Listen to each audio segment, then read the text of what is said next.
Gold trusted gold buyers మీరు తాకట్టు పెట్టిన బంగారాన్ని విడిపించి ఈ రోజు ఉన్న మార్కెట్ ధరకు కొనబడను. చాలా చిన్న యాంకర్ని ఇప్పటికీ సరిగ్గా ఎస్టాబ్లిష్ కాలేదు. నాకెందుకు ఛాన్స్ ఇచ్చారు? అనంతిక ఇట్లాంటి వాళ్ళతో ఎందుకు సినిమా చేశానో మీకు ఇప్పుడు 8 వసంతాల్లో కానీ దేవుళ్ళ రెఫరెన్స్ చాలా ఎక్కువ కనిపిస్తుంది సినిమాలో. ఆ కాశీలో జరిగే సీక్వెన్స్లో ఒక రేప్ సీన్, ఒక సీనియర్ జర్నలిస్ట్ కూడా దాన్ని అపోజ్ చేశారు. మీరు సీన్ని చూసుకుంటే ఆ సీన్ యొక్క డైనామిక్స్, అందులో నాకు ఒక భక్తుడు కావాలి. ఎందుకంటే సీన్ భక్తి చుట్టూ రిలేట్ అయ్యింది. అడిగిన వ్యక్తి ఒక విలేకరి, మా నాన్న వయసు ఉంటుంది.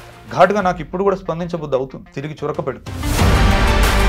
నాకు ప్రూవ్ చేయాలనే ఉద్దేశం లేదు, ఎందుకంటే నా మైండ్ అది కాదు. ఒక మహిళ ఎలా ఉండాలి, ఎంత స్ట్రాంగ్గా ఉండాలి, తన లైఫ్లో ఏం సాధించాలి, ఇలాంటి మాటలు మన రాజకీయ నాయకులు కానీ మన సమాజంలో కానీ చాలా వింటూ ఉంటాం. వాటన్నిటికీ సమాధానం మీ సినిమాలో ఉన్న హీరోయిన్ క్యారెక్టర్ శుద్ధి అయోధ్య. అలా ఉందని అంటున్నారా మీరు? అలా ఉంది అంటే మీకు అనిపించలేదా? నేను చెప్పడం వేరు, చూసి మీరు చెప్పడం వేరు. దీనికి ఏమైనా ఇన్స్పిరేషన్ ఉందా? విమెన్ ఆర్ వెరీ కండిషన్డ్ అండి. అంటే ఇది నేను తాపి ధర్మారావు గారి పెళ్లి పుట్టుపూర్వోత్తరాల పుస్తకం చదివాను. It's very powerful book. Dialogue విషయంలో మీరు అంత పర్టికులర్గా ఉండడానికి కారణం ఏంటి? అంటే నన్ను అడిగారు, మీరు ఇన్ఫార్మల్గా ఉంచవచ్చు కదా కాన్వర్సేషన్స్ అంటే. నేను అంటే ఇన్ఫార్మల్గా ఉంచడానికి దాని క్రాఫ్ట్ అన్న. శరీరంలో నేలరాలిన ప్రతి ఆకు కోసం వసంతం రానే వస్తుంది. ఈ అనంతిక క్యారెక్టర్ ఏదైతే ఉందో, మీరు ఒక మాట అన్నారు ప్రెస్ మీట్లో మాట్లాడుతూ, నువ్వు ఇలాగే ఉండు, ఇప్పుడు దీనికి కూడా నాకు డబ్బు వద్దు, నాకు మంచి కథ ఉంటే చాలు అని అనుకుంది కాబట్టి that is something that needs to be said. But cinema industry అలా ఉంచుద్దంటారా? అలా ఉంచదు కాబట్టి ఆమె నేను ఉండు అంటే. మనో సినిమా విషయానికి వస్తే లైటింగ్ అనేది చాలా డార్క్గా ఉంటుంది. ఈ 8 వసంతాల విషయానికి వచ్చే చాలా బ్రైట్గా ఒక పెయింటింగ్ లాగా ఉంటుంది. ఎంత కష్టం వచ్చినా పైకి ఆమె ఉత్తుంగ తరంగం లెక్క పైకి వచ్చే ఒక పాజిటివ్ కథ. సో ఇందులో లైట్ ఎక్కువ కనపడాలి. ప్రేమ కథలను ఇంత అద్భుతంగా చెప్తున్నారు. ఎక్కడో కాడ ఆ ప్రేమ మీ దాకా వచ్చి ఉంటుంది. జీవితంలో మనకు మళ్ళీ ఎప్పుడు ఇంకే వ్యక్తి మీద అది కలగదు, అది ఒకసారికే కలుగుతుంది, అది అలానే ఉండిపోతుంది. బ్రేకప్ అంటే ఈ రోజుల్లో ఎవరికి ఉండదు. Hi, welcome to I dream. 8 వసంతాలు ఒక మంచి కవిత్వం లాంటి సినిమా. కొన్ని రోజుల క్రితం రిలీజ్ అయిన ఈ చిత్రం విమర్శకుల నుంచి చాలా ప్రశంసలు పొందింది. ఇప్పుడు ఆ చిత్ర దర్శకుడు ఫణీంద్ర నాథ్ గారు మనతో ఉన్నారు. ఆయన్ని అడిగి మరిన్ని విషయాలు తెలుసుకుందాం. Hi sir. Hi sir, movie release అయినాక ఐ థింక్ ఇదే ఫస్ట్ ఇంటర్వ్యూ అనుకుంటాను. అవునండి. అండ్ ఇక్కడ నాకు డౌట్ ఉంది. చెప్పండి. ఇండస్ట్రీలో చాలామంది టాప్ యాంకర్స్ ఉన్నారు. నాకు తెలిసి మిమ్మల్ని చాలామంది అప్రోచ్ కూడా అయి ఉంటారు. అండ్ మూవీ రిలీజ్ అయినాక సక్సెస్ అయింది. అండ్ మీ చుట్టూ కొన్ని కాంట్రవర్షియల్ నచ్చినాయి. మీరు అవి ఓపెన్ అయ్యి మాట్లాడాలంటే, చెప్పుకోవాలంటే ఒక పెద్ద టాప్ యాంకర్లు ఎవరైనా మీరు చూస్ చేసుకోవచ్చు. ఓకే, నా వెనక ఐ డ్రీమ్ అనే ఒక బ్రాండ్ ఉంది. బట్ నేను చాలా చిన్న యాంకర్ని, ఇప్పటికీ సరిగ్గా ఎస్టాబ్లిష్ కాలేదు. బట్ నాకెందుకు ఛాన్స్ ఇచ్చారు? నేను ఎందుకైతే అంటే అనంతిక ఇట్లాంటి వాళ్ళతో ఎందుకు సినిమా చేశానో మీకు అందుకే ఇస్తున్నా. అంటే నాకు చేసే పని మీకు తెలిసిందై ఉండాలి. ఓకే, మీరు దేనికోసమో ఆశించి ఇచ్చేయట్లేదు. ఒక మంచి సినిమా జరుగుతున్న వాటి గురించి నిజంగా మాట్లాడాలని అనుకున్నారు కాబట్టి మన ఇద్దరం ఇక్కడ కూర్చో. ఇప్పుడు మీతో మాట్లాడుతుంటే స్పిరిచువాలిటీ అంటే ఆ మాటలు కానీ అవన్నీ మనకు అర్థమవుతుంది. అండ్ మీ సినిమాల్లో మధురంలో కానీ, మనులో కానీ, ఇప్పుడు 8 వసంతాల్లో కానీ దేవుళ్ళ రెఫరెన్స్ చాలా ఎక్కువ కనిపిస్తుంది. ఈవెన్ హీరోయిన్కి తను మళ్ళీ కెరీర్ మీద ఫోకస్ చేయలేనప్పుడు మీరు ఒక సీన్ తీస్తారు, దాంట్లో అమ్మాయికి భగవద్గీత ఇస్తారు చేతికి.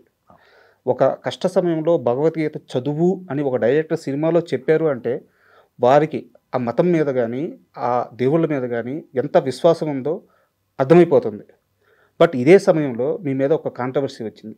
సినిమాలో ఆ కాశీలో జరిగే సీక్వెన్స్లో ఒక రేప్ సీను, ఒక సీనియర్ జర్నలిస్ట్ కూడా దాన్ని అపోజ్ చేశారు ప్రెస్ మీట్లోనే, బహిరంగంగానే. బట్ పర్సనల్గా మీ సినిమాలు చూసిన వ్యక్తిని నేను కాబట్టి మీ మైండ్ సెట్ అది కాదు. మీరు దేవుళ్ళు అంటే ఎంత విశ్వాసంగా ఉంటారో, ఎంత నమ్ముతారో నాకు తెలుసు. ఎక్కడ తేడా జరిగింది సార్? అంటే మీరు ఆ సీన్ని ఎలా డెలివరీ చేయాలనుకున్నారు, వాళ్ళకి ఎలా అర్థమైంది, ఎక్కడ డిఫరెన్స్ వచ్చిందంటారు? ఇది కొంచెం పెద్ద ఆన్సర్, మరి చెప్పండి సార్. ఓకే, అంటే నాకు దేవుళ్ళు అనే కాదు, మామూలుగా మనిషి అంటేనే గౌరవం సార్. ఇది నేను 4 కోణాల నుంచి విశ్లేషిస్తాను. Very important. మొదటిది సీన్ ఎక్స్ప్లెయిన్ చేస్తాను, తద్వారా ఏంటంటే బెటర్గా అర్థమవుతుంది చాలామందికి. రెండవది ఒక కమ్యూనిటీని ఒక పేరు తీసి, ఇప్పుడు బ్రాహ్మణులకి ఉన్న రేప్కి కనెక్షన్ ఏంటి, ఒక బ్రాహ్మణుడితో మీరు రేప్ లాంటిది చేయిస్తారా, అత్యాచారం మీద పంపిస్తారా అన్నారు, అది ఆన్సర్ చేస్తాను. మూడోది కాశీ లాంటి పరమ పవిత్రమైన చోట రేపులేంటి అని అడిగారు. నాలుగోది కాశీ లాంటి మళ్ళీ అదే కాశీ లాంటి పరమ పవిత్రమైన చోట మాంసం ఏంటి, మీ సినిమా కోసం మీరు కబేలాలు పెడతారా అని అడిగారు. ఈ 4 కోణాలు నేను ఇప్పుడు స్పృశించి మాట్లాడతా. అందుకే it's going to be a very long answer. First thing, మీరు సీన్ని చూసుకుంటే ఆ సీన్ యొక్క డైనామిక్స్, అందులో నాకు ఒక భక్తుడు కావాలి. ఎందుకంటే సీన్ భక్తి చుట్టూ రిలేట్ అయి ఉంది. నువ్వు ఇప్పుడు ఒక దుర్గామాత విగ్రహాన్ని కానీ ఇంట్లో పూజ జరుగుతుంటే తిరిగి ఆ సీన్ కనెక్షన్లో వాళ్ళ భార్య అతనికి కాల్ చేసి ఆర్తి అయిపోయింది, మీరు ఎక్కడున్నారు దర్శనం కోసం అని అడుగుతారు. అడగడం వల్ల మనకి ఇప్పుడు సీన్ ఓపెనింగ్ నుంచే భక్తులు కావాలి మనకి, భార్యాభర్తలు ఇద్దరు. ఓకే, అండ్ భక్తి అనేది ఏ ఒక్కరి సొత్తు కాదు, ఏ ఒక్క కులం యొక్క సొత్తు కాదు. సాయంత్రం ఎవరైనా సరే ఇంట్లో దీపం ముట్టించి ఆరాధన అనేది ప్రతి ఒక్కరు చేస్తారు. అండ్ కాశీ లాంటి చోట ప్రతి ఒక్కడి నుదుట మీద బొట్టు ఉంటుంది, పడవ నడిపేవాడి దగ్గర నుంచి అరటిపళ్ళు అమ్మేవాడి వరకు. నేను కాశీకి 2 సార్లు వెళ్ళాను, వెళ్ళిన ప్రతిసారి నేను 10 రోజులు ఉన్నాను. సో ఇంకోటి, రుద్రాక్షలు అనేది చాలా సహజం అక్కడ వేసుకోవడం. సో ఇప్పుడు నేను క్యారెక్టర్ అలా డిజైన్ చేసుకున్నాను. ఇది నేనే ఒక కమ్యూనిటీని భంగపరచడానికో వాళ్ళ మీద ఇది కానే కాదు. నాకు భక్తుడు కావాలి. అండ్ కంటికి భక్తుడు ఎలా కనపడతాడు? ఒక విగ్రహానికి పూజ చేయడం, పొట్టు పెట్టుకోవడం, ఏదో ఒక మాల వేసుకుంటే వాడికి భక్తి ఉందని నువ్వు నమ్ముతావు. అలా నేను క్రియేట్ చేశాను. ఇంకోటి, అసలు నేను ఫస్ట్ బ్రాహ్మణులను తక్కువ చేసి చూపించానడానికి ఆధారం లేదు అక్కడ. ఎందుకంటే ఆ అమ్మాయి అతని గొంతు పట్టుకుని ఏమంటుంది, అందరూ మగాళ్ళు ఒకలా ఉండరని నమ్మి నీతో వచ్చానంట తప్ప అందరూ బ్రాహ్మణులు ఒకలా ఉండరని నమ్మి నీతో వచ్చాను అమ్మాయి అనదు. సో ఇప్పుడు అక్కడ సీన్ ని మనం కొంచెం మతి స్థిమితం సరిగ్గా ఉన్న వాళ్ళకి చూస్తే ఎటువంటి మనోభావం దెబ్బతినకుండా చాలా క్లియర్గా అర్థమవుతుంది అతను ఏం చెప్తున్నాడు అనేది. ఓకే, ఇంకోటి, సనాతన ధర్మం గురించి క్వశ్చన్ వేస్తే ఒక ఆడపిల్లని దుర్గామాతతో పోల్చి ఒక అమ్మవారి స్థాయికి నేను తీసుకొద్దాం అనుకొని రాసిన సీన్ అది. ఇంకోటి, మీరన్నట్టు కష్ట సమయంలో మొత్తం ఇంకా ఆమెలో శారీరక మానసిక శక్తి పోయి ఆమె మీద ఒక 10 మంది మగాళ్ళు అలా పడ్డప్పుడు భగవద్గీత యొక్క పవర్ ఏంటో చూపిద్దాం అనుకున్నది. అంటే ఇంకా దేన్ని ఆధారం చేసుకొని క్వశ్చన్ చేస్తున్నారో ఫస్ట్ నాకు అర్థం అవ్వట్లేదు. నేను ఇప్పటి వరకు దాని గురించి పెద్దగా ఎక్కడ ఎందుకు మాట్లాడలేదు అంటే, కొన్ని వందల మంది ఆ రోజు నుంచి నా దాంట్లో అకౌంట్లు ఉన్న వాళ్ళే, అన్నా మేము బ్రాహ్మణని, అమ్మాయో అబ్బాయో అసలు మాకే ఇలా అనిపించలేదు అని వాళ్ళందరూ నాకు చెప్పారు. కాబట్టి సీన్ ఇప్పుడు నేను మళ్ళీసారి క్లియర్గా చెప్పాను, ఎవరైనా అర్థం కాని వాళ్ళకి పర్స్పెక్టివ్ మార్చుకోండి అని, కొత్తగా చూసే వాళ్ళకి ఓకే ఇదా రచయిత అనుకున్నది. ఇంకోటి, మేము ఆల్రెడీ సెన్సర్తో కూడా కోఆపరేట్ చేసాం. ఎందుకంటే నాకు ఎక్కడో మనసులో ఏదో పొరలో కూడా నాకు లేదండి, పలానా వాళ్ళ నేను అందుకే అన్నా, దేవుడి మీద కాదండి, నాకు మనిషి మీద కూడా గౌరవం. నువ్వు ఎవరు ఏంటనేది నాకు అనవసరం. నేను ఎప్పుడూ ఒక మనిషిని కించపరచను, అది అసలు నార్మల్గా నేను మాట్లాడేటప్పుడే కించపరచను. ఇంకా సినిమాటిక్గా అలాంటి ఉద్దేశం కూడా నాకు లేదు. అది నేను చాలా క్లియర్గా ఎస్టాబ్లిష్ చేశాను. అది నా మాటలో ఎక్కడా లేదు, ఏది లేదు. పులోమని దాన్ని పట్టుకొని వచ్చి మాట్లాడారు. సరే, అంటే వాళ్ళు ఆ రోజు మాట్లాడిన తీరు మీరు గమనిస్తే ప్రెస్ మీట్లో స్వరాన్ని పెంచి అక్కడున్న పిల్లల్ని ఏదో సంతలో పశువుల్లా చూస్తూ అలా మాట్లాడారు. అంటే చాలామంది తర్వాత నాకు మెసేజ్ చేశారు, కింద ఓపెన్ కామెంట్స్లో ఉన్నాయి, మీరుండుంటే అయిపోయేది. అంటే నేను వాళ్ళకు కూడా చెప్తున్నా, అంటే ఇప్పుడు అడిగిన వ్యక్తి ఒక విలేకరి సార్, మా నాన్న వయసు ఉంటుంది అతనికి సార్, ఘాటుగా నాకు ఇప్పుడు కూడా స్పందించబుద్ధి అవుతుంది, తిరిగి చురక పెడుతూ. కానీ ఎందుకో అంటే నేను ఎక్కడో బై చాయిస్ వద్దనుకుంటున్నాను. ఇప్పుడు మీకు తెలుసు ఇన్ని రోజుల నుంచి ఇది ఉడుకుతుంది, మీరు అడిగినప్పుడు నేను బద్దలవచ్చు, కానీ ఎక్కడో నేను సంస్కారంతో ఆగుతున్నా. తేడా ఉండాలి అక్కడ మాట్లాడిన వ్యక్తికి, ఇక్కడ నాకు. ఇదే చెప్తుంది ప్రజలకి నా ఉద్దేశం ఏంటి, నా మనస్తత్వం ఏంటి. ఇది మొదటి కోణం. రెండోది, బ్రాహ్మణులు ఉన్న రేపు. ఫస్ట్ థింగ్ అండి, ఏ ఒక్కరైనా భూమి మీద పలానా కులం కానీ, పలానా మతం కానీ, పలానా జాతీయతలు పుట్టిన వాళ్ళు చాలా సేఫ్ పీపుల్ అనుకుంటే పోలీస్ శాఖలు అన్ని వాళ్ళనే తీసుకుంటాయి. అంటే మనం ఇంకా ఆలోచించాల్సిన పని లేదు దాని గురించి. అలా నేనే అవమానించట్లేదండి. నేను ఇప్పుడు ఒక క్రైమ్ అనేది ఎక్కడైనా జరిగింది అంటే అది ఆ దేశ కాలమైన పరిస్థితులు బట్టి, ఆ ప్రాంతం బట్టి, అక్కడ ఉన్న మనస్థితి బట్టి క్రైమ్ అనేది జరుగుతుంది. అంతే. నీ వ్యక్తిగత నమ్మకాల నుంచి క్రైమ్ జరగకపోవడం అనేది ఉండదు. సరే, మీరు అన్నారు, నాకు ప్రూవ్ చేయాలనే ఉద్దేశం లేదు, ఎందుకంటే నా మైండ్ అది కాదు. నేను అంటే బ్రాహ్మణులు ఇలాంటి వాళ్ళు, పలానా కమ్యూనిటీ ఇలాంటి వాళ్ళని నాకు ఇప్పుడు ఇక్కడ మాట్లాడాలని లేదు. కానీ మీరు లేవనెత్తినందుకు నేను ఏమంటున్నా, ఇప్పుడు యూట్యూబ్ ఉంటుంది అందరికీ, ఇది చూసే వాళ్ళకి ఏమంటే ఇంకో ట్యాబ్ ఓపెన్ చేసుకొని వాళ్ళు చూసుకోవచ్చు. సరూర్ నగర్ ప్రీస్ట్ అని మీరు కొట్టండి. అవును, 2 సంవత్సరాల క్రితం ఏం జరిగింది అంటే, గుడికి వచ్చే భక్తులతో అసభ్యంగా ప్రవర్తించడం. ఇప్పుడు పూజారి అంటే ఎవరండి? మనం ఒక 10 నిమిషాలు మనం గుడికి వెళ్తేనే మనలో పాజిటివ్ వైబ్రేషన్ వస్తుంది, గంటనాదానికి, దేవుడి ప్రెజెన్స్కి. అట్లాంటిది నువ్వు నిత్యం ప్రధాన అర్చకుడు అండి అతను మైసమ్మ గుడిలో. ప్రధాన అర్చకుడు అంటే నువ్వు దేవుడికి చాలా దగ్గరగా ఉంటావు. అలాంటప్పుడు కూడా అతని మానసిక పరిస్థితిలో అక్రమ సంబంధం కానీ ఇంకోటి కానీ పెట్టుకొని పాపం ఆ అమ్మాయిని చంపి మ్యాన్ హోల్లో పెట్టి పైన సిమెంట్ పెట్టారు. అంటే నువ్వు ఏదైతే ఒక కులం పేరు తీసుకొని మాకు రేపు అంటగడతావా అంటే నేను తిరిగి ప్రశ్న అడుగుతున్నాను. నేను అడగట్లేదు, సమాజం అడుగుతాను. అక్కడ కులం కాదు కదా సార్, ఆ వ్యక్తి మానసిక స్థితి అది ఇది అర్థం చేసుకోలేక ఇప్పుడు బ్రాహ్మణుడు రేపు ఏంటి అనే పదం అతను మాట్లాడాడు కాబట్టి నేను అడుగుతున్నా ఈ విషయం. ఎవరైనా సరే రాజైనా పేదైనా మానసిక స్థితి బట్టి నేరం అనేది చేస్తాడు. ఏంటి ఇది కూడా నేను చెప్పాలా?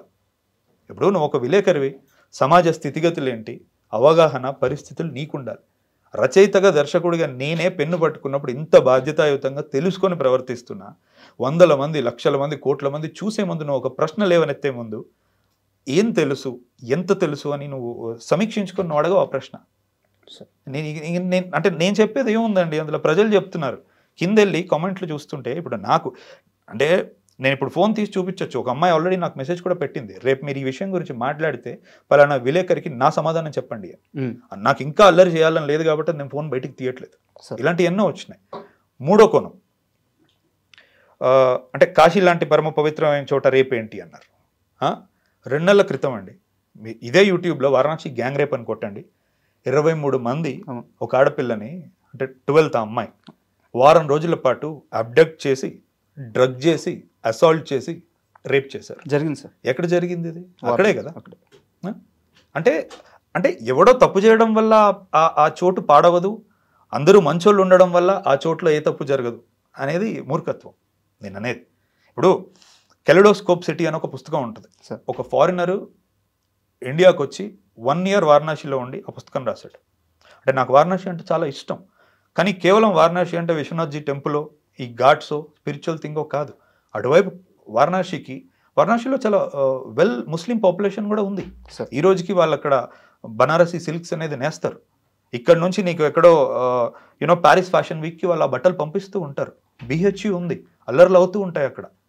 అంటే కాశీకి చాలా ఉన్నాయి, మల్టీ డైమెన్షనల్ ప్లేస్ అది.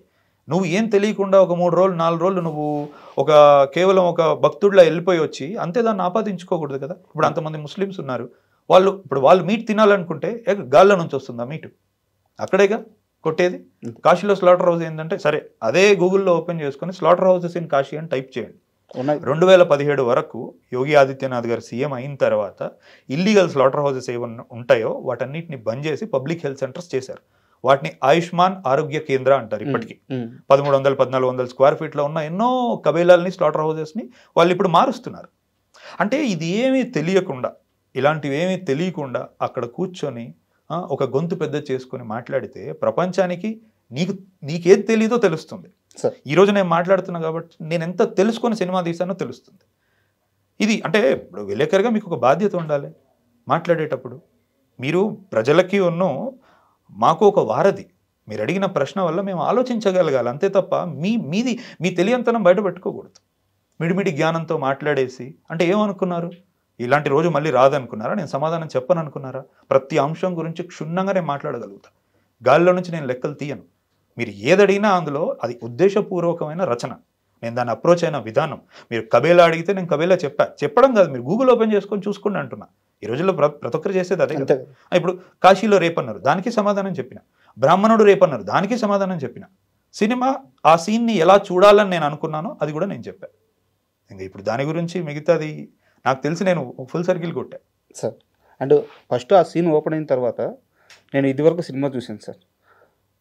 తర్వాత మళ్ళీ ఈ ఇష్యూ అంతా జరిగిన తర్వాత నేను కూడా మైండ్ సెట్ అలాగ ఉన్నప్పుడు మాత్రమే ఇంకాస్త జాగ్రత్తగా చూద్దాం ఈ సీన్ అని చెప్పి మళ్ళీ చూశాను. నాకు అర్థమైంది ఏంటంటే, మీరు ఫస్ట్ అక్కడ ఆ పురోహితుడు ఎవరైతే భార్యతో పూజ చేస్తుంటారో తనకి దుర్గామాతకు పూజ చేస్తున్నట్టు ఫస్ట్ ఎస్టాబ్లిష్ చేశారు.